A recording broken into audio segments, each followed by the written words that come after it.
सो hey everyone, welcome back again. हम relations के बारे में पढ़ रहे थे। तो आज की वीडियो में हम एक्सप्लेन करेंगे कि हमने रिलेशन के बारे में हमने सब कुछ पढ़ लिया था। कार्टेशियन प्रोडक्ट से कैसे हम रिलेशन, उसका सबसेट होता है, किस टाइप के रिलेशंस हो सकते हैं, डेफिनेशन। ठीक है, मतलब टाइप्स हमने आज पढ़नी है, मतलब अच्छे से उसकी एग्जांपल्स हमने कर ली थी अच्छी खासी। तो आज हम टाइप्स पढ़ते हैं। आज की वीडियो में रिलेशन खत्म हो जाएगा हमारा। तो आज हम देखते हैं टाइप्स ऑफ रिलेशन। ठीक है, रिलेशंस की टाइप्स होती हैं, बहुत इजी हैं ये काफ़ी, मतलब कुछ ज़्यादा मुश्किल नहीं है इसमें। हाँ, एक दो चीज़ें हैं, वो मतलब मुश्किल नहीं है, लेकिन वो मुझे लगता नहीं कि जेकेएसएसबी में पूछेंगे, वो मैं बताता हूँ आगे। लेकिन उसको भी मैं बता दूंगा कि अगर एमसीक्यू आ गया तो कैसे करना है।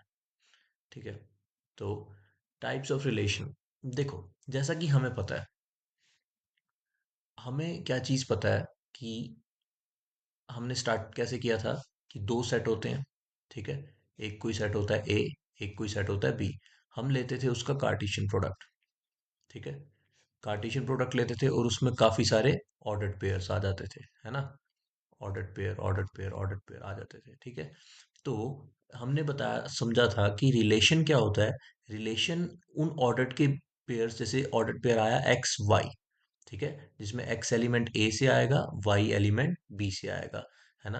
रिलेशन क्या होता है, और एक्स और वाई के बीच का रिश्ता बताता है, उसको हम रिलेशन कहते हैं। जैसे हमने रिलेशन डिफाइन कर दिया कि y is two greater than x, मतलब one three, two two greater than तो फोर, ठीक है, थ्री फाइव, मतलब वही एलिमेंट्स आएंगे जो वाई, जिनका वाई एक्स से दो बड़ा हो, है ना।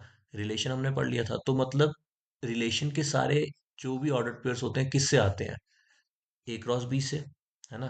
तभी हमने पढ़ा था कि जो रिलेशन होता है वो सबसेट होता है ए क्रॉस बी का।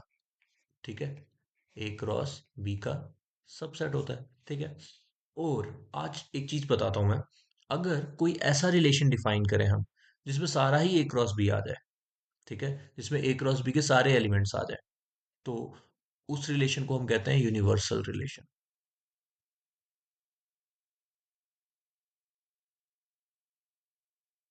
ठीक है, जैसे मतलब, अब देखो पुरानी वीडियोस देखे हो ना, बहुत ज्यादा इंपॉर्टेंट है, तभी ये समझ में आया। ठीक है, और रिलेशन में अगर सारे ही ए क्रॉस बी के एलिमेंट्स आ जाए, मतलब ए क्रॉस बी के एलिमेंट्स क्या है, ऑर्डर पेयर्स, मतलब रिलेशन में सारे आ जाए, ठीक है, तो उसको कहते हैं हम यूनिवर्सल रिलेशन। और अगर रिलेशन में कोई भी एलिमेंट ना आए, तो उसको हम कहते हैं एम्प्टी रिलेशन। ठीक है, ये कुछ खास इंपॉर्टेंट नहीं है, इसीलिए मैं जस्ट लिखवा रहा हूँ। और ये दो रिलेशन देखो, ये क्या कर रहा है, ए क्रॉस बी के सारे ऑर्डर पेयर लेके आ रहा है, ये क्या कर रहा है, ए क्रॉस बी का कोई भी ऑर्डर पेयर लेके नहीं आ रहा। तो इन दो रिलेशंस को हम एक और चीज कहते हैं, इसको हम एक्सट्रीम रिलेशंस कहते हैं। ठीक है, ये एक्सट्रीम रिलेशंस है। और ये ट्रिवियल रिलेशन भी हम इनको कहते हैं, मतलब ये कुछ इतना इंपॉर्टेंट नहीं है, लेकिन जस्ट पता होना चाहिए। ठीक है, ट्रिवियल रिलेशन मतलब ऑब्वियस है कि ऐसा रिलेशन, कुछ ना कुछ, मतलब जिनका कोई मतलब नहीं है। ठीक है, जो ऑब्वियस है चीजें, ये मतलब वही चीज है। ठीक है, देखिए, अगर किसी को समझ नहीं आ रहा कि मैं क्या बोल रहा हूँ, तो उसको देखना चाहिए पीछे वाले लेक्चर्स। मैंने बताया था कि रिलेशन में वही एलिमेंट्स आते हैं जो ए क्रॉस बी के अंदर होते हैं, मतलब रिलेशन के एलिमेंट ए क्रॉस बी के अंदर से ही होते हैं। वही मैं कह रहा हूँ, अगर ए क्रॉस बी के सारे ही एलिमेंट आ जाएं तो वो यूनिवर्सल रिलेशन है। अगर ए क्रॉस बी का कोई भी एलिमेंट ना आए तो वो एम्प्टी रिलेशन है। ठीक है, और ये दोनों रिलेशन ही एक्सट्रीम काम कर रहे हैं। एक रिलेशन कर रहा है सारी वैल्यूज ले रहा है, एक रिलेशन कर रहा है कोई भी नहीं ले रहा, तो इसलिए इनको हम एक्सट्रीम रिलेशन भी कहते हैं। ठीक है, कि समझ में आ चुका होगा ये। ठीक है, हाँ, जो इंपॉर्टेंट टाइप हमने पढ़नी है वो है इक्विलेंस रिलेशन। ठीक है, वो मैं बताता हूँ। इक्विलेंस रिलेशन पढ़ने से पहले हमें तीन चीजें पढ़नी है। इक्विलेंस रिलेशन पढ़ने से पहले हमें तीन चीजें पढ़नी है। या तो हम इसकी एक एग्जांपल ले लेते हैं, जो ऊपर यूनिवर्सल और एम्प्टी पढ़ा ना हमने, इसकी एक एग्जांपल कर लेते हैं, नहीं तो कुछ बच्चे बोलेंगे कि, मतलब कंफ्यूज हो सकते हैं ना। वैसे ये कुछ खास इंपॉर्टेंट नहीं है। ठीक है, एग्जांपल लेते हैं। ए कोई सेट लिया हमने, set of set of all students of a boy school, set of all students of a boy school. देखो अब मैं पिछली वीडियो वाला यहाँ एक्सप्लेन नहीं कर पाऊंगा, इसीलिए मैं बार बार बोल रहा हूँ, पिछली वीडियो सिर्फ देखी नहीं होनी चाहिए, अच्छे से उसको दिमाग में बिठा दिया होना चाहिए आपको, और अच्छे से मतलब उसके नोट्स वगैरह बना के, तभी ये समझ में आएगा। ठीक है, क्योंकि पिछला रिवाइज होगा तभी ये समझ में आ सकता है। ए एक ऐसा सेट लिया जिसमें सिर्फ बॉय स्कूल के बच्चे हैं। ठीक है, तो हमने रिलेशन पता कैसे डिफाइन किया? रिलेशन हमने कुछ ऐसा डिफाइन किया जिसमें ऐसे ऑर्डर्ड पेयर हैं। ठीक है, जिसमें ऐसे ये होता है ना ऑर्डर्ड पेयर, जिसमें ऐसे ऑर्डर्ड पेयर हैं, जिसमें ऐसे ऑर्डर्ड पेयर हैं कि A is a sister of B. ठीक है, और आपको पता है कि जब रिलेशन किस पे डिफाइन किया, ए से, मतलब पहला एलिमेंट भी ए से आएगा और दूसरा एलिमेंट भी ए से आएगा, मतलब यहाँ पे हम कार्टेशियन प्रोडक्ट ऐसा ले रहे होते हैं, ए का ए के साथ ही ले रहे होते हैं। ठीक है ना? तो मुझे बताओ जरा, रिलेशन में कौन से एलिमेंट्स आ जाएंगे? क्या रिलेशन में कोई एलिमेंट आ भी पाएगा? क्योंकि वो ए जो सेट है उसमें सारे बॉयज हैं। ठीक है, तो उसमें कोई ऐसा ए होगा जो बी की बहन होगी, है ना? मतलब कोई लड़की तो होगी ही नहीं वहां पे, तो रिलेशन आपका खाली होगा, तो इसको हम कहेंगे एम्प्टी रिलेशन। ठीक है, होप कि आपको समझ में आया होगा। पूछ भी सकते हैं एमसीक्यू में ऐसा कोई एग्जाम्पल कि बताओ ये कौन सा रिलेशन है, मतलब ऐसा कोई रिलेशन लिख दिया होगा उन्होंने, पूछेंगे एम्प्टी है, यूनिवर्सल है, रिफ्लेक्सिव है, जो भी है। ठीक है ना? पढ़ेंगे अभी अभी। ठीक है, होप कि आपको समझ में आया होगा। एक और एग्जांपल, अगर वो ऐसा रिलेशन दे दें भाई कि ए और बी में ऐसे बच्चे हैं, मतलब रिलेशन में ऐसे बच्चे हैं कि A is 3 metre taller than B. ठीक है, अब मुझे बताओ, कोई भी बच्चा स्कूल का, जैसे ये स्कूल है, ठीक है, उसमें सारे क्या हैं? Boys boys boys boys boys boys boys. ठीक है, अब लड़कियां तो कोई थी नहीं उसमें, तो इसीलिए कोई बहन तो हो नहीं सकती किसी की। A is a sister of B वाली कंडीशन हमें कभी भी नहीं मिलेगी इस रिलेशन में। ठीक है, लेकिन अब कह रहा है कि ऐसा लो कि ए एलिमेंट ऐसा होना चाहिए बी से 3 मीटर लंबा। अब कोई भी बच्चा किसी बच्चे से 3 मीटर लंबा हो सकता है? वो नहीं हो सकता। ठीक है, तो ये भी कंडीशन पॉसिबल नहीं है, तो ये भी रिलेशन क्या हो जाएगा? फाई। ठीक है ना? पता होना चाहिए फाई, ये तभी पता चलेगा जब सेट थ्योरी पढ़ी है। जो जिस सेट में कोई एलिमेंट नहीं आता हम उसको फाई के इक्वल रखते हैं। ठीक है, दिस इज फाई। ठीक है, तो इस रिलेशन में भी कोई एलिमेंट नहीं है, तो इसको भी हम कह सकते हैं एम्प्टी रिलेशन। ठीक है, होप कि आपको समझ में आया होगा। ठीक है, कोई ऐसी एग्जांपल भी हो सकती है कि जैसे मतलब जिसमें सारे ही एलिमेंट्स आ जाएं। मतलब अब मैं ऐसे ले लूं, और एक ऐसा ले लूं जिसमें ऐसे ऑर्डर्ड पेयर हैं कि ए इज अ मतलब स्कूलमेट ऑफ बी। तो है ना, स्कूलमेट ऑफ बी, मतलब उसमें जितने भी बच्चे हैं सारे एक दूसरे के स्कूलमेट ही हैं, तो उसमें सारा ही सेट आ जाएगा, तो इसको कहेंगे यूनिवर्सल रिलेशन। ठीक है ना? मतलब ये ठीक है समझने के लिए, लेकिन कुछ खास इंपॉर्टेंट नहीं है ये। ठीक है, हाँ, एक नोटेशन जो खास इंपॉर्टेंट है, जैसे हम क्या लेते हैं, रिलेशन क्या होता है? ऑर्डर्ड पेयर, जैसे कि ऑर्डर्ड पेयर एक्स वाई, है ना? मत और फिर हम आगे कंडीशन दे देते हैं, जैसे हम कंडीशन दे दें कि X is two more than B. ऐसे ही हम रिलेशन लिखते हैं ना, मतलब सॉरी बी ऐसा नहीं, वाई, यहाँ पे वाई ले रहे हैं हम। ठीक है, और जिसमें होता है कि एक्स पहले सेट से आता है और वाई दूसरे सेट से आता है, और अगर एक ही सेट दिया तो एक्स भी उसी सेट से आता है, वाई भी उसी सेट से आता है। ठीक है, आगे हम लिख भी देते हैं X belongs to A, Y belongs to A. ठीक है, देखो अब हम रिलेशन कैसे लिखते हैं कि एक्स रिलेट करता है वाई से, कैसे? कि ऐसे ऐसे एक्स होने चाहिए, एक्स ऐसा होना चाहिए कि वो वाई से 2 मीटर लंबा है। ठीक है, ऐसे ही हम रिलेशन लिखते हैं। अब इसको लिखने की ना एक और तरीका है, हम इसको ऐसे भी लिख सकते हैं, X is related to Y. ठीक है, एक्स वाई से रिलेटेड होगा if and only if X is 2 metre more than मतलब टू मोर देन, खाली मीटर नहीं, टू मोर देन वाई। समझ में आया? अब इसको ऐसा भी लिख सकते हैं, ठीक है। अब देखो मैं इसको एक्सप्लेन करता हूँ। इसका भी यही मतलब है कि एक्स वाई से रिलेट करेगा कब? जब वो एक्स लंबा दो ज्यादा हो वाई से, ठीक है। अब देखो, अब इसमें कुछ बच्चे सोच रहे होंगे इफ एंड ओनली इफ इसका क्या मतलब है। इस इफ एंड ओनली इफ को कभी कभी हम आई एफ एफ भी लिखते हैं, ठीक है। मोस्ट ज्यादातर हम यही लिखते हैं, आई एफ एफ, ठीक है। अब इसका क्या मतलब होता है कि अगर ये कंडीशन ट्रू है तो ये भी ट्रू होगी, और ये कंडीशन ट्रू है तो ये भी ट्रू होगी।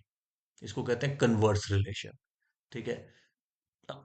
नानी आपको देखने की इतना जरूरत है, क्या पता, मतलब मैं इसलिए बता रहा हूँ कि क्या पता वो रिलेशन ऐसे डिफाइन कर दें, इस वे में एक्स इज रिलेटेड, वो इसमें सेट बिल्डर फॉर्म में ना लिखें, ऐसे लिख दें कि भाई पहला एलिमेंट दूसरे एलिमेंट से कैसे कब रिलेट करेगा, जब ये कंडीशन सेटिस्फाई हो, ठीक है।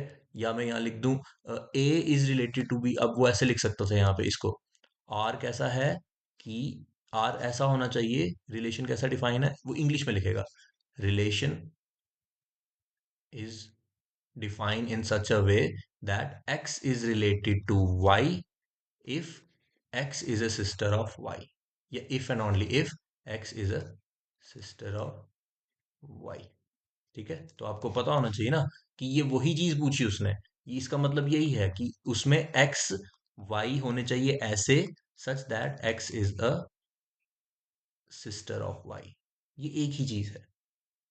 समझ में आया? एक्स वाई से कब देखो ना, रिलेशन में हमने लिखने ही वो ऑर्डर पेयर होते हैं जो इससे रिलेट करता है, एक्स वाई से या वाई एक्स से जो रिलेट करता है, ठीक है ना। वही ऑर्डर पेयर लिखने होते हैं, तो इसको हम ऐसे भी तो लिख सकते हैं ना फिर, X is related to Y if and only if X is a sister of Y. तो इसका भी मतलब यही हो गया, एक्स इज आर में वो एक्स वाई आएंगे जो एक्स वाई के बहनें होंगी, ठीक है ना। तो मैं ये एक नोटेशन बता रहा था आपको ठीक है, ये नोटेशन पता होनी चाहिए आपको। तो अब हम एक टाइप्स पढ़ते हैं जो मोस्ट इंपॉर्टेंट है, ठीक है। वो टाइप्स ये हैं,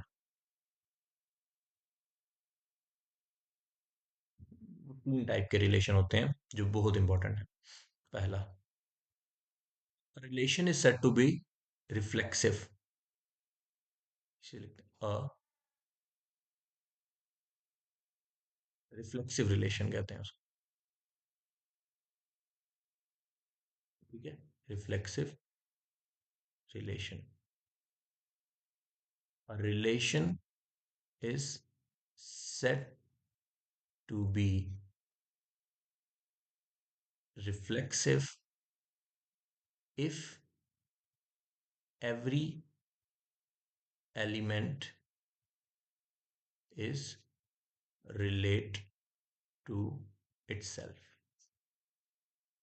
ठीक है, बस सिंपल, ठीक है। और इसको दूसरे वे में लिखना हो कि रिफ्लेक्सिव हम कब कहेंगे इसको, रिफ्लेक्सिव हम कब कहेंगे, जब जब if A comma A belongs to R, if A comma A belongs to R मतलब ए खुद के साथ ही रिलेट कर रहा है। जैसे वो स्कूलमेट की मैंने एग्जांपल दी अभी ऊपर, अब स्कूलमेट की एग्जांपल दी, हर बच्चा अपना स्कूलमेट तो है ना, जैसे मैं खुद का क्लासमेट तो हूँ, है ना।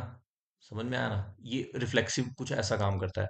टेंशन मत लेना, ये एग्जांपल्स लेंगे अभी समझ में आ जाएगा सब कुछ, ठीक है। अब इसको ऐसे भी लिख सकते हैं, relation is said to be reflexive if every element is related to itself, ठीक है। जो अपने आप से भी रिलेट करता हो उस रिलेशन को हम रिफ्लेक्सिव कहेंगे, दैट्स इट। और इसमें कैसे आएंगे, जैसे कि अब कभी कभी हम देखते हैं ना, वन वन आ जाता है, टू टू आ जाता है, थ्री थ्री आ जाता है, अगर सेट के सारे एलिमेंट्स ऐसे आ रहे हैं तो वो रिलेशन रिफ्लेक्सिव होता है।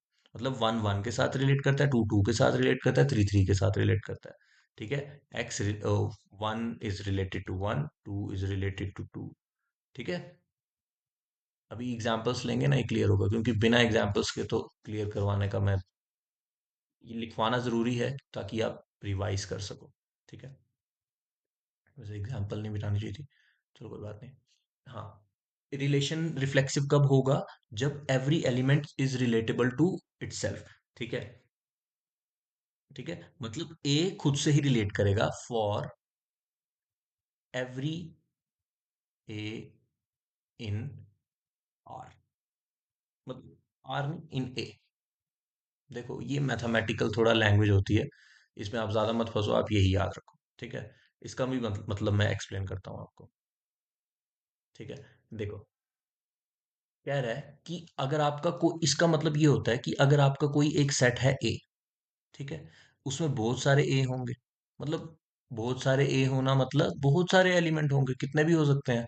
कह रहा है कि अगर वो एलिमेंट्स, उसके सारे एलिमेंट फॉर एवरी ए, अगर उसके सारे एलिमेंट अपने आप से ही रिलेट करते हैं, मतलब ये ए खुद से रिलेट करता है, ये गलत बनाया, ये ए खुद से रिलेट करता है, ये ए भी खुद से रिलेट करता है, ये ए भी खुद से रिलेट करता है, ये ए भी खुद से रिलेट करता है, तो वो रिलेशन आपका रिफ्लेक्सिव करा देगा, ठीक है। एग्जाम्पल से समझ में आएगा, अभी बस इस चीज को याद रखो जो मैं लिखवा रहा हूँ, ठीक है। दूसरा, वाइट से ही लिखता हूँ, ठीक है। दूसरा इंपॉर्टेंट है, symmetric. Symmetric relation. Symmetric relation क्या होता है? अगर एक्स वाई से रिलेट करता है, तो वाई भी एक्स से रिलेट करना चाहिए। जैसे कि ये तो बड़ी इजी एग्जांपल है, जैसे कि हम ले लेते हैं कभी कभी X is divisible by Y, ठीक है। तो X is divisible by Y में हम ले सकते हैं कि 4 2, है ना, हम लिख सकते हैं 4 2। अब ये वाला एक्स वाई से है ना डिविजिबल, लेकिन यहाँ 2 4 लिख सकते हैं क्या? क्या ये 2 4 से डिविजिबल है? क्या 2 डिवाइड हो सकता है 4 से? नहीं हो सकता, वो मतलब इंटीजर नहीं आएगा ना, ठीक है ना। तो इसीलिए ये सिमेट्रिक नहीं है। हाँ, अगर हम यहाँ पे लिख दे 1 1, तो वो सिमेट्रिक की कंडीशन फॉलो करता है, क्योंकि वन वन से डिवाइड हो जाता है और ये वाला वन भी इससे डिवाइड हो जाता है, मतलब उल्टा भी काम चल जाता है। अगेन एग्जाम्पल्स करेंगे, आपको क्लैरिटी मिलेगी, ठीक है। आज हमने यही करना है, ये 3 टाइप्स को अच्छे से इसकी एग्जाम्पल्स एक्सप्लेन करेंगे अभी हम, ठीक है। फटाफट से लिखते हैं, ये जल्दी से लिखता हूँ, फिर हम इसकी एग्जाम्पल एक्सप्लेन करेंगे। सिमेट्री कब होगा? इफ को A1 मतलब कोई एलिमेंट दूसरे एलिमेंट से रिलेट करता है, तो देन A2 A1 से भी रिलेट करेगा, मतलब उसका उल्टा भी ट्रू होगा। फॉर ऑल, फॉर ऑल सारे ए के लिए, फॉर ऑल ए आई भी लिख सकते हैं, ठीक है, for all A I in are, ठीक है। आर नहीं, सॉरी, ए, सेट ए लेके चल रहे हैं, ठीक है। ए के एलिमेंट होंगे ना ये, ठीक है। तो और हाँ, कभी कभी ये फॉर ऑल को ना ऐसे भी लिखते हैं, इसका भी मतलब फॉर ऑल है, सिंबल है इसका, मैथमेटिक्स में हमने कहा ना सिंबल्स बहुत यूज करते हैं हम, ठीक है। सिमेट्रिक याद रखो, देखो इसको सिंपल ऐसे याद रखो, रिफ्लेक्सिव वो हुआ जो अपने आप से रिलेट करता है, सिमेट्रिक वो हुआ कि अगर A1 A2 से रिलेट करता है तो A2 भी A1 से रिलेट करना चाहिए, वो हो गया सिमेट्रिक। तीसरा होता है ट्रांजिटिव। ट्रांजिटिव रिलेशन का मतलब होता है, तो पहले लिखवाता हूँ लेमैन में, इफ एक्स रिलेट करता है किसी वाई से, मतलब ये ऐसे मान के चलो कि दो एलिमेंट है, ठीक है ना, किसी सेट में अगर एक्स रिलेट करता है वाई से, और वाई और वाई रिलेट करता है किसी जेड से, तो अगर वो ट्रांजिटिव होगा तो एक्स रिलेट करेगा जेड से, ठीक है। For all X Y Z belongs to A, ठीक है। देखो, मतलब एक कोई सेट है, उसमें एक एलिमेंट एक्स है, किससे रिलेट करता है? वाई से रिलेट करता है वो, और फिर वो वाई किससे रिलेट करता है? किसी जेड से रिलेट करता है, ठीक है। तो मैं कह रहा हूं वो ट्रांजिटिव अगर होगा तो ये एक्स इस जेड से भी रिलेट करेगा उसी वे में जो हमने कंडीशन पढ़ी होगी, ठीक है। तो इसका यही मतलब है, इसको भी मैं ए वाली डेफिनेशन में लिखवा सकता हूँ, वैसे ये भी डेफिनेशन, ठीक है, लेकिन हम ए में लिख रहे हैं ना, तो ए में लिख लेंगे। If A1 A2 belongs to R, मतलब A1 is related to A2, ठीक है, and A2 A3 belongs to are, ठीक है। A2 A3 अगर आर में है, मतलब A1 A2 से रिलेट करता है, A2 A3 से रिलेट करती है, देन, ठीक है, देन को कभी कभी ये भी लिख देते हैं और कभी कभी इम्प्लाइज भी कह देते हैं, ठीक है। देन क्या होगा? A1 A3 भी आर से बिलोंग करेंगे, ठीक है। A1 A3 B आर से बिलोंग करेंगे, मतलब अगर A1 A2 से रिलेट करता है और A2 A3 से रिलेट करता है तो A1 भी A3 से रिलेट करेगा। ठीक है। For all this is for all. ठीक है। फॉर ऑल ए आई वैसे A1 ही लिख देता हूं मैं, A2 A3 इन ए। ठीक है। ए आई होता है मतलब कुछ भी, A1 ले लो, A2 A5 A6, तभी हम ए आई लिख देते हैं कभी कभी। ठीक है। ये डेफिनेशन आप लिख लो, वीडियो पॉज करके आप इन डेफिनेशन को एक एक बार रिवाइज कर लो। अब हम एग्जांपल्स करेंगे, ये डेफिनेशन अच्छे से क्लियर हो जाएंगी आपको। ठीक है। देखिए एग्जांपल्स करते हैं। बहुत इजी एग्जांपल्स होती हैं इसकी। ठीक है। देखो एग्जांपल लिखते हैं।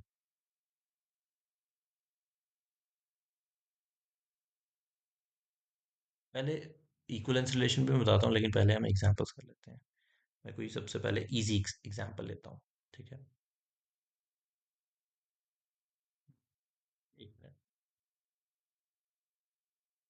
पहले हम इजी एग्जांपल लेंगे, वही मैं ढूंढ रहा था। देखो, कह रहा है सपोज करो आपको एक सेट दिया आर, मतलब आपको रिलेशन बना के दे दिया उस आर में कौन से एलिमेंट्स आ रहे हैं, 1 1 2 2 और 3 3, 1 2 और 2 3। ठीक है। आर क्या है, किसी एक सेट पे रिलेशन है, R is a relation on set, कौन सा सेट है वो, 1 2 3। ठीक है। मतलब इस सेट पे हमने वो रिलेशन बनाया, मतलब इस सेट का हमने, देखो पुरानी वीडियोस रिवाइज होना बहुत जरूरी है, मैं एक बार फिर लेकिन बता देता हूँ। सेट कौन सा था वो, 1 2 3। 1 2 3 का हमने 1 2 3 के साथ ही लिया, मतलब ठीक है ना। 1 2 का 1 2 1 2 3 के साथ हमने क्या लिया होगा, पहले क्रॉस प्रोडक्ट। फिर इसमें हमने कुछ एक कंडीशन लगाई होगी कि फिर हमने रिलेशन वाले एलिमेंट्स लिए होंगे। ठीक है। फिर वो हमें ये मिले होंगे। ठीक है। देखो, अब मुझे बताओ कि क्या ये आर रिफ्लेक्सिव है, ये सिमेट्रिक है, या ट्रांजिटिव है। देखिए, मैंने बोला था अगर सारे एलिमेंट खुद से रिलेट करते हो, इसमें है 1, 1 खुद से रिलेट कर रहा है। इसमें है 2, 2 भी खुद से रिलेट कर रहा है। 2 2 3, 3 भी खुद से रिलेट कर रहा है, तो सारे एलिमेंट खुद से रिलेट कर रहे हैं। सो हम लिख सकते हैं R is reflexive. That's it, कुछ भी नहीं है इसमें। ठीक है। रिफ्लेक्सिव तो है। रिफ्लेक्सिव हमने यही पढ़ा था कि सारे एलिमेंट, सेट के सारे एलिमेंट, देखो 1 भी कर रहा है, 2 भी कर रहा है, 3 भी कर रहा है ना, सेट ये था ना हमारा। इसके सारे एलिमेंट एक दूसरे अपने आप से रिलेट कर रहे हैं, तो हम इसको रिफ्लेक्सिव कहेंगे। अब क्या चेक करेंगे हम, सिमेट्रिक। देखो सिमेट्रिक क्या था कि अगर 1 2 से रिलेट करता है तो 2 को भी 1 से रिलेट करना पड़ेगा। देखो 1 2 से तो रिलेट कर रहा है, लेकिन 2 1 से रिलेट कर रहा है, नो, तो एक भी एलिमेंट नहीं मिला तो सिमेट्रिक नहीं है। ठीक है। तो बस आगे देखने की जरूरत नहीं। 2 अगर 3 से रिलेट कर रहा है तो 3 को भी 2 से करना चाहिए। तो हम सीधा लिख सकते हैं आर इज नॉट सिमेट्रिक। ठीक है। और ट्रांजिटिव, देखो ट्रांजिटिव, ट्रांजिटिव क्या होता था, अगर 1 2 से रिलेट कर रहा है और 2 किसी 3 से रिलेट कर रहा है, तो फिर 1 को भी डायरेक्ट 3 से रिलेट करना चाहिए। ये आप ऐसे मान के चलो कि राम श्याम का दोस्त है और श्याम किसी वरुण का दोस्त है, तो राम भी डायरेक्ट वरुण का दोस्त होना चाहिए, है ना। सिंपल सी चीज है। ठीक है। तो लेकिन यहाँ पे तो ऐसा कुछ नहीं है। 1 2 से रिलेट कर रहा है, 2 3 से रिलेट कर रहा है, लेकिन 1 3 से रिलेट तो कर नहीं रहा, है ना। 1 2 से कर रहा है, 2 3 से कर रहा है, क्या 1 3 से कर रहा है, नो। और बाकी एलिमेंट्स तो कर ही नहीं रहे, तो आर ट्रांजिटिव भी नहीं है। समझ में आया। बहुत इजी एग्जांपल थी। जैसे जैसे एग्जांपल्स करेंगे ये और क्लियर होगा, बस इन डेफिनेशन जो ऊपर मैंने समझाई, इनको बस दिमाग में रखो और एग्जांपल समझते जाओ, मैं करवा रहा हूँ जो। ठीक है। एक और एग्जांपल करते हैं। हम्म हम्म हम्म, देखो, अब एक एग्जांपल लेंगे। है a relation R in the set of integers. Integers मतलब ऐसे z से, ठीक है, गिवन बाय, कैसे दिया रिलेशन उसने, और दिया किस पे है, जैसे यहाँ पे किस सेट पे दिया था, 1 2 3 पे, यहाँ पे किस पे दिया, पूरे इंटीजर्स के सेट पे दे दिया है। और कैसा रिलेशन दिया है, लिखते हैं, आर कैसा दिया है, ऐसे ऑर्डर्ड पेयर, ऐसे ऑर्डर्ड पेयर जो कि ये कंडीशन सेटिस्फाई करें, टू डिवाइड करें उनको, ए माइनस बी को, ठीक है। मतलब उन जो भी हमने इंटीजर्स के ऑर्डर पेयर लेंगे, उन दोनों इंटीजर्स को जब हम सब्ट्रैक्ट करेंगे तो टू उनको डिवाइड करना चाहिए। तो अब देखो ये क्वेश्चन कंप्लीटली ऐसे ही, मतलब एब्स्ट्रैक्ट वे में लिखा जा सकता है, काफी राइटिंग इसमें, मतलब वही मैथमेटिकल थ्योरी आ जाएगी काफी, लेकिन हमने थ्योरी तो लिखनी नहीं है, हमने सिर्फ समझना है, ठीक है। अब देखो हमें पता है कि इंटीजर्स क्या होते हैं, 0 1 2, इधर -1 -2 टू सो ऑन, ऐसे चलते हैं, है ना। अब मुझे बताओ कि कोई भी मैं इंटीजर ले लूंगा, दो इंटीजर, जैसे सपोज करो 0 और 1, ठीक है। 0 और 1 को मैं अगर माइनस कर दूं, ठीक है, 0 1 को मैं माइनस कर दूं तो आंसर आता है -1। तो क्या टू इस -1 को डिवाइड करता है, नहीं, है ना, टू नहीं ना डिवाइड करता है इस -1 को, ठीक है। वैसे ही हम अगर ले लें 0 2, फिर करता है। मतलब अगर मैं सारे इवन नंबर ले लूं, इवन नंबर को सब्ट्रैक्ट करूं, तो टू उनको डिवाइड करेगा, ठीक है। और अगर मैं ऑड करूं तो उनको कौन डिवाइड करेगा, 1 करेगा, ठीक है।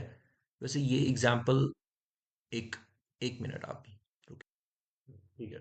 ये एग्जाम्पल से वो जो मैं आपको चीज बता रहा था ना कि वो पूछी नहीं जाएगी, वो भी हम एक्सप्लेन कर सकते हैं, वो यही इक्विवेलेंस क्लास है। कि अगर हम, मैं बताता हूँ अभी जो मैं वर्ड यूज कर रहा हूँ, जो मैंने कहा कि अगर हम इन दोनों को, कोई भी दो इंटीजर्स लें, ठीक है, और उनको माइनस कर दें, ठीक है, तो वो क्या करेंगे, टू से तो डिवाइड नहीं हो पाएंगे, लेकिन इवन वाले सारे हो जाएंगे, ठीक है। तो हमारे रिलेशन में कौन से एलिमेंट्स आएंगे, जो भी आएंगे सारे इवन ही होंगे ना, ठीक है ना।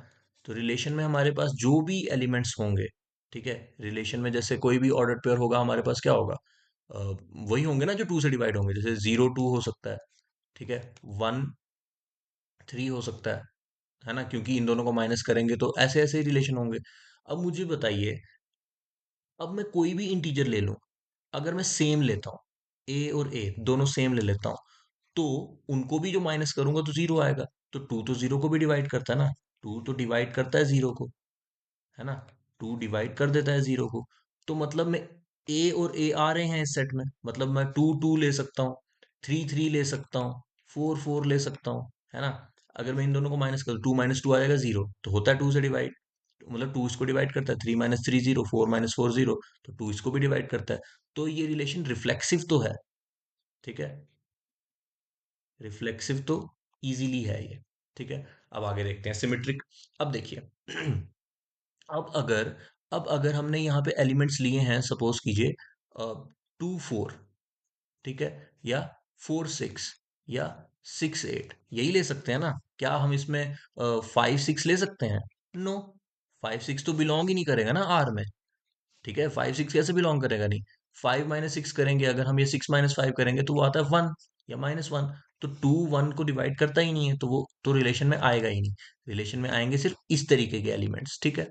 अब मुझे बताइए जरा, ठीक है, अब मुझे बताइए आप कि अगर मैं 2 - 4 कर दूं तो क्या आता है, -2, टू से डिवाइड हो जाएगा। लेकिन मैं 4 - 2 कर दूं तब भी तो टू आता है, डिवाइड हो जाएगा। चाहे मैं फोर बाय, क्योंकि ये भी तो इंटीजर है, ये भी इंटीजर है, 4 - 6 करूं तब भी टू आएगा, 6 - 4 करूं तब -2 आएगा, दोनों केस में टू से डिवाइड होता है। तो 4 6 भी बिलोंग कर रहा है, 6 4 भी बिलोंग कर रहा है, 6 8, अगर मैं 6 8 को माइनस कर दूं तो आ जाता है -2, टू से डिवाइड हो जाता है। या तो मैं 8 6 ले लूं तब भी आता है टू, टू से डिवाइड हो जाता है। मतलब मैं A1 A2 ले लूं, और तो A2 A1 भी मुझे मिल रहा है, तो रिलेशन सिमेट्रिक भी है, ठीक है। देखिए इसको ना थोड़ा ऐसे एब्स्ट्रैक्ट वे में लिखना पड़ता है, ठीक है, लेकिन मैं आपको बता रहा हूँ क्योंकि हमने तो एमसीक्यू पेपर देना है ना। तो अगर थोड़ा मतलब मुश्किल क्वेश्चन, मुझे नहीं लगता है ऐसा कोई एब्स्ट्रैक्ट क्वेश्चन वो पूछने भी वाले हैं आपसे। ठीक है, आपसे ज्यादा से ज्यादा जैसा मैंने ऊपर एग्जांपल दिया ना रिफ्लेक्सिव सिमेट्रिक ट्रांजिटिव का, वही पूछ सकते हैं। ठीक है, इससे आगे नहीं पूछेंगे। और इसमें जो मैं अभी एक एग्जांपल की बात कर रहा था ना, जैसे वन हो, मैं बताता हूँ वो आगे। ठीक है, आर इज सिमेट्रिक, तो अब देखते हैं ट्रांजिटिव है या नहीं। ठीक है, नहीं समझ में आएगा, आप वीडियोस को रिपीट पे देखो मैं क्या कह रहा हूँ। और हाँ, पिछली वीडियोस देखी होनी चाहिए, नहीं तो फिर नहीं कुछ समझ में आएगा, फिर तो ये ऊपर से ही जाएगा सब कुछ। ठीक है, अब देखते हैं ट्रांजिटिव। देखो, ट्रांजिटिव क्या होता था कि अगर टू फोर से रिलेट करता है, फोर सिक्स से करता है। देखो मुझे बताओ, इसमें होगा ना ये, टू फोर से रिलेट करता होगा, फोर सिक्स से रिलेट करता होगा। ठीक है, तो क्या टू सिक्स से रिलेट करता होगा? हम्म, मत देखो, क्या टू सिक्स से रिलेट करता होगा, मतलब क्या ये एलिमेंट आर में होगा? होगा ना ऑब्वियसली, क्योंकि इन दोनों को अगर मैं माइनस कर दूं तो आता है -4, तो which is divisible by two. तो यही तो कंडीशन थी हमारी कि आर में ऐसे एलिमेंट आना चाहिए जिनको टू डिवाइड करे, है ना? तो इसको टू डिवाइड करता है, तो obviously two four, four six है, तो टू सिक्स भी होगा। ये आप किसी भी नंबर के लिए ट्राई कर लो। चाहे अब मैं लिख लेता हूँ, कोई बच्चा ये ना सोचे कि सर आप यहाँ पे वन टू क्यों नहीं ले रहे। अरे वन टू इसलिए ले रहा क्योंकि इनको माइनस करके आता है -1। ठीक है, तो -1 को तो टू डिवाइड करता ही नहीं है ना। रिलेशन की डेफिनेशन ही हमने यहाँ ये ली हुई है कि हमने ऐसे ऑर्डर्ड पेयर लेने हैं जिनको सब्ट्रैक्ट करके जो आंसर है वो टू से डिविजिबल हो। ठीक है, जिनको सॉरी टू डिवाइड करे। ठीक है ना, तो वैसे ही ऑर्डर पेयर लेने हैं। अब हम देख रहे हैं कि ये रिलेशन ट्रांजिटिव क्वालिटी को भी सेटिस्फाई कर रहा है। जैसे हम और कोई ले लेते हैं, हम ले लेते हैं फोर सिक्स, है ना? इन दोनों को माइनस करके आएगा टू, विच जिसको टू डिवाइड करता है। और हम ले लेते हैं सिक्स एट, तो हम देखते हैं फोर एट भी इसमें बिलोंग करता है, क्योंकि इन दोनों को माइनस करके आता है फोर। ठीक है, जिसको टू डिवाइड करता है। ठीक है, तो ए वन अगर ए टू है उसमें, और ए टू ए थ्री भी अगर है, तो हम देख रहे हैं कि ए वन और ए थ्री भी बिलोंग करता है, तो जिससे पता चलता है कि आर इज ट्रांजिटिव ऑल्सो। ठीक है, समझ में आया? ये कॉन्सेप्ट सिखाने के लिए आपको मैं करवा रहा हूँ एग्जाम्पल। ठीक है ना, कि कोई मुश्किल नहीं है एग्जाम्पल। ठीक है, ये मैं थोड़ा इसलिए जल्दी करवा रहा हूँ क्योंकि ये आने के चांसेस नहीं होते हैं ऐसे एग्जांपल्स एब्स्ट्रैक्ट इतनी। ठीक है, अब हमने पाया कि जो रिलेशन हमने डिफाइन किया था, क्या रिलेशन था वो रिलेशन क्या था? हाँ, ये A B such that two divides divides A minus B, यही रिलेशन था। कहाँ पे? On Z. ये रिफ्लेक्सिव भी है, ये सिमेट्रिक भी है, और ये ट्रांजिटिव भी है। ठीक है, अगर ये रिफ्लेक्सिव भी है, सिमेट्रिक भी है, ट्रांजिटिव भी है, ठीक है, तो हम इसको एक और चीज कह सकते हैं, therefore R is an equivalence relation. ठीक है, देखो इसमें मैं बहुत सी मुश्किल एग्जांपल्स भी करवा सकता था, तभी मैंने स्टार्टिंग की एग्जांपल्स करवाई नहीं। मुझे स्टार्टिंग में लगा ही, लेकिन ये इजी एग्जांपल है, कोई इतनी मुश्किल नहीं है। आप ध्यान से अगर पिछली वीडियो किसी ने देखी है, तो ये एग्जांपल्स वो इजीली समझ जाएगा। ठीक है, इसमें कुछ मैंने रिलेशन, अब क्योंकि पिछली एग्जांपल्स में मैं बता चुका हूँ कि रिलेशन कैसे बना, रिलेशन में रिलेशन का जो सेट होता है उसमें हम एलिमेंट्स कैसे लेते हैं, तभी मैंने वहां यहाँ वो चीज एक्सप्लेन नहीं की कि मैं कैसे ले पा रहा हूँ ये 0 2 1 3, कैसे ले पा रहा हूँ मैं ये, है ना? इसीलिए मैं आपको बता रहा हूँ वो चीज। ठीक है, अगर कोई रिलेशन रिफ्लेक्सिव है, सिमेट्रिक है, ट्रांजिटिव है, तो हम उसको कह सकते हैं कि वो रिलेशन इक्विवेलेंस रिलेशन है। तो ये भी एक डेफिनेशन है कि पूछ सकते हैं इक्विवेलेंस रिलेशन क्या होता है, क्या वो रिफ्लेक्सिव, सिमेट्रिक, ट्रांजिटिव तीनों होना चाहिए? जी बिल्कुल होना चाहिए। ठीक है, और देखो एक चीज और है इसमें, वो मैं आपको ओरली एक्सप्लेन करता हूँ। ठीक है, वो चीज ये है कि इक्विवेलेंस रिलेशन जब भी होता है ना किसी, जो भी कोई रिलेशन इक्विवेलेंस रिलेशन होता है, ठीक है ना, तो उसमें डिफरेंट डिफरेंट इक्विवेलेंस क्लासेस होती हैं। ठीक है, उसमें जो इक्विवेलेंस क्लासेस होती हैं, मतलब म्यूचुअली डिसजॉइंट होती हैं वो आपस में, और इक्विवेलेंस रिलेशन में ही वो खास बात हो सकती है। ठीक है ना, वो डिसजॉइंट क्लासेस क्या होंगी? क्लासेस मतलब सेट्स। ठीक है ना, मतलब जैसे कोई एक रिलेशन डिफाइन किया आपने समथिंग किसी सेट पे। ठीक है, सेट है पूरा ए। ठीक है, तो अगर हमने कह दिया कि वो रिलेशन इक्विवेलेंस है, ठीक है। अगर वो रिलेशन इक्विवेलेंस रिलेशन है तो इसमें अलग अलग क्लासेस आ जाएंगी, मतलब कुछ एलिमेंट्स उस क्लास में चले जाएंगे इस ग्रुप के, इस सेट के, कुछ एलिमेंट दूसरी क्लास में चले जाएंगे। ठीक है, उन क्लासेस को हम ऐसे ऐसे ब्रैकेट से डिनोट करते हैं। और वो क्लासेस मतलब जैसे इसमें कुछ एलिमेंट गए सेट के, जैसे मैंने ऊपर बताया कि टू मैं जो मैं पहले क्लासेस ही एक्सप्लेन करने लगा था, फिर मेरे को लगा कि पहले क्लासेस नहीं एक्सप्लेन करनी है, पहले मुझे ये एक्सप्लेन करना है। ये था ना उसमें to divides A minus B. ठीक है। अब मुझे बताओ कि जो to divides A minus B, अब इसमें हमें सारे इवन लेने पड़ेंगे ऐसे, है ना। तो इवन नंबर की एक अलग क्लासेस बनेगी, वैसे ही ऑड नंबर अगर कोई और होगा क्वेश्चन थ्री डिवाइड्स वगैरह, तो उसमें ऑड नंबर की एक अलग क्लासेस बनेगी, और वो क्लासेस आपस में क्या होती हैं, म्यूचुअली डिसजॉइंट। ठीक है, म्यूचुअली डिसजॉइंट क्लासेस होती हैं, मतलब उनमें कुछ कॉमन नहीं होता, और उन क्लासेस को अगर हम जोड़ दें तो पूरा सेट हमारा ए बन जाता है। ठीक है, यही बताना चाहता था। अब ये लिख के बहुत बड़ा बन जाता है, लेकिन ये आपको इतना ध्यान देने की जरूरत नहीं है, अगर समझ नहीं भी आया तो।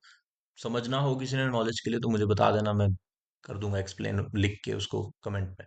ठीक है, लेकिन ये पेपर में नहीं पूछा जाएगा, मुझे नहीं लगता जहां तक ही पूछा जाएगा, क्योंकि ये एब्स्ट्रैक्ट चीजें हैं। ठीक है ना। बस ये हाँ, थोड़ी थ्योरी ये पता हो ताकि आपको कुछ ऐसा लिख के पूछे, हाँ भाई इक्विवेलेंस रिलेशन है सेट पे, ठीक है, उसमें जो इक्विवेलेंस क्लासेस हैं, क्या उनकी इंटरसेक्शन फाई होगी? हाँ, उनकी इंटरसेक्शन फाई होगी, क्योंकि वो क्लासेस डिसजॉइंट क्लासेस होती हैं, वो मैं आपको बता रहा हूँ। ठीक है ना। और उन क्लासेस को अगर हम जोड़ दें, जैसे इस ए सेट में बहुत सारी क्लासेस हैं, एक जीरो की क्लास है, एक वन की क्लास है, और एक वन की, और एक टू की क्लास है। ठीक है, तो इन क्लासेस को अगर हम जोड़ दें ना, इनकी यूनियन से पूरा सेट बन जाता है। ठीक है। और जो रिलेशन कुछ इस तरीके के होते हैं ना, जैसे A B, two divides A minus B. ठीक है। और कुछ रिलेशन ऐसा होगा, A B three divide A minus B, ऐसे ही four divide A minus B. अब मैं आपको एक ट्रिक भी बता देता हूँ, ए माइनस बी।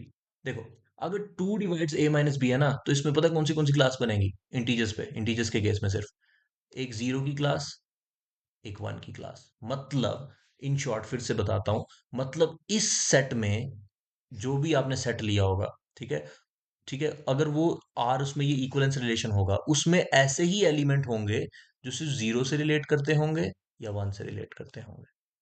और इसमें क्या होंगे, जीरो वाला भी, वन वाला भी, टू वाले भी होंगे।